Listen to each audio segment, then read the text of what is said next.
The strongest of all warriors are these two, time and patience. Leo Tolstoy. Leo Tolstoy's War and Peace is more than a novel. It's a mirror, held up to the world and to ourselves.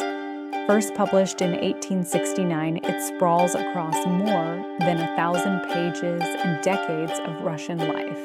It follows soldiers and nobles, families and dreamers, thinkers and lovers through a time of enormous upheaval. The Napoleonic Wars serve as the backdrop, but the real subject isn't just war, it's people. Tolstoy invites us not to watch history, but to live inside it.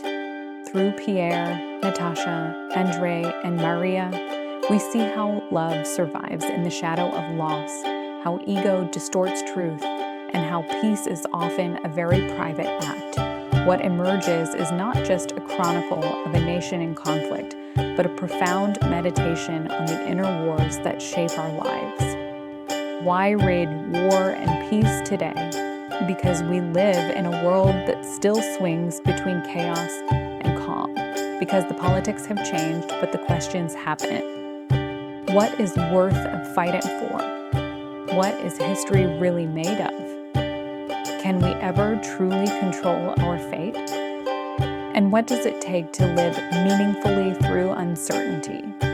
Tolstoy argues that the great events of history are not driven by generals or kings, but by thousands of tiny, invisible decisions made by ordinary people. That no single act of war is entirely logical.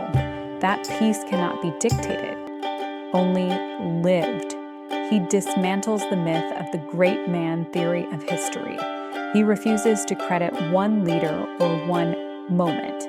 Instead, he insists on the randomness, the accumulation of chance and the will of the many, not the few.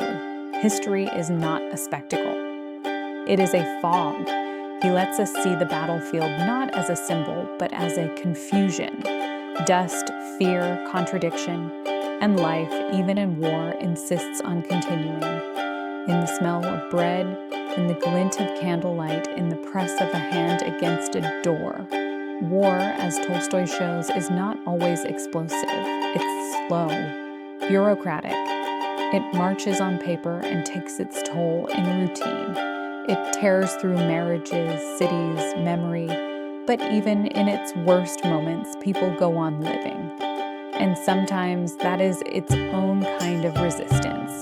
There are pages where nothing happens, and that's the point. History, for most of us, is waiting, listening, surviving, hoping it will pass over us. And peace? It is never permanent. It flickers in between. In a song, a child's nap, a look across a dinner table, in forgiveness, in silence, in moments too small for history books, but big enough to matter. Tolstoy does not idealize war, but he does not romanticize peace either. Both are shaped by the same truth. People are flawed, and still, they endure. He teaches us that war isn't just fought in fields, and peace isn't simply the absence of violence. Both can exist in a family, in a conversation, in the unsettled heart of a single human being. Let's talk about Pierre. Pierre is not your classic hero. He is uncertain, awkward, often lost. He inherits a fortune, joins the military, survives near execution, and still feels like a stranger to himself. Through him, Tolstoy shows that identity is a process. That meaning is not found, it is built slowly, quietly, with doubt. Pierre teaches us that peace isn't a destination, but a set of daily decisions. How to forgive, how to love, how to stay curious. And Prince Andrei, he begins as a figure of cold ambition, but he is softened, undone, and ultimately transformed not by politics or success, but by loss, reflection, and the unbearable stillness of waiting. Natasha, too, grows. She is not punished for her mistakes. She is simply changed by them. This, Tolstoy says, is what life does to us. It doesn't condemn, It refines. Each character becomes a question, each storyline a meditation. What does it mean to live well? What does it mean to carry grief without being consumed by it? And how can we ever truly understand another human being? If you begin reading War and Peace, don't rush. Let the language stretch. Let the pauses breathe. Notice the rhythm. It mimics life itself. You will find passages on battle strategy and reflections on farming in the same breath. You will be asked to care about the weather, the shoes, the way a man sighs in the dark. Because this isn't a book about conclusions. It's a book about continuance. It's a book about endurance, change, memory, and time. The book challenges us not with complexity, but with truth. It says, here is what love feels like when it ages. Here is what fear sounds like in silence. Here is how history presses against your door when you just want to rest. Tolstoy's vision is both grounded and transcendent. He writes as if he knows how fragile we are, and yet how deeply we yearn for purpose.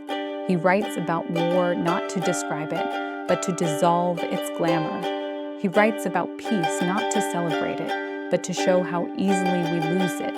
And always he reminds us, time and patience. These are the real warriors. As we live through our own uncertain world, War and Peace asks us not for quick answers, but for honest questions. What kind of life are we living between the noise? Are we shaping history or surviving it? And when the dust settles, what story will we have written quietly every day? Tolstoy once wrote, "Everyone thinks of changing the world, but no one thinks of changing himself." So ask yourself, in this age of conflict and acceleration, where are you planting your peace? Are you rushing toward change or allowing change to happen within you? Are you building something that lasts or something that merely distracts? Because in the end, War and Peace isn't about war ending or peace beginning. It's about how both live inside us in conflict and in quiet. Until next time, read widely, live thoughtfully, and never forget, the quiet parts of life often carry the most weight.